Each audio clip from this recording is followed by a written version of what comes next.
عسلامة ومرحبا بكم، إن شاء الله يا ربي تكونوا بألف خير وعافية. إحنا توا في فصل الشتاء، وبالطبيعة تكثر يعني الأمراض عافانا وعافاكم الله كيما نزلة البرد أو الزكام والسعال كذلك. اليوم إن شاء الله حبيت نعمل وصفة هايلة برشا.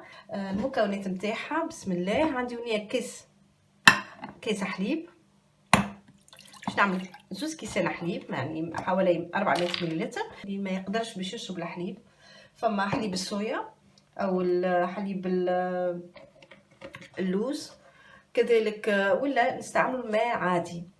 اذا انا عندي توا هنا كوبين من الحليب. اذا باش ناخذ معاه الزنجبيل، نعرفوا اللي الزنجبيل خاصية نتاعو هايله برشا، خفف من اعراض البرد والسعال. اذا عندي هنا ملعقة شاي من الزنجبيل المرحي، كذلك باش ناخذ معاه ملعقة وشوية من الكركم. نعرفوا الكركم اللي باهي برشا وضاد معناها قوي للالتهابات، يحارب السرطان عافانا وعافاكم الله، كل الأمراض السرطانية يحاربها. كذلك عنا مفيد كذلك للكبد، معناها ما شاء الله فيه العديد من الامتيازات. قرفة مش باش ناخذ برشا، معناها اشتغل ملعقة شاي من القرفة. الفلفل الأسود مضاد حيوي معناها فعال ضد عدوى البكتيريا، وكذلك معناها يقوي جهاز المناعة، يقتل الجراثيم. هذا الفلفل متاعي باش ناخذ رشتين. كذلك القرنفل يعمل على تقوية مناعة الجسم، وفيه عديد من الامتيازات من الفوائد. نحطه هنا يا نحطه كامل كيف ما هو، ولا يذوب نهرسه شويه بالمهراس ونحطه معاه.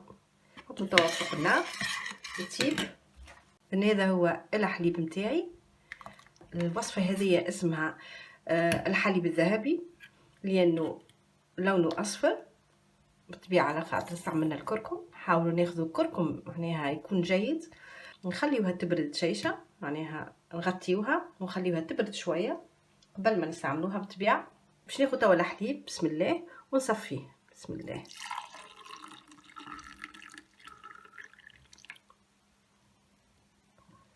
ناخذ العسل نتاعي ونعملو حوالي نص معلقه عسل. بالطبيعه انا العسل ما حطيتوش من الاول، معناها العسل ما يلزموش يطيب، ما يلزموش وقت الغليان ما نحطوهش في الخلطه، نحطوه من بعد باش نحليو بيه، لكن موش ضروري نجمو نستغنيو عليه. هو العسل باهي برشا.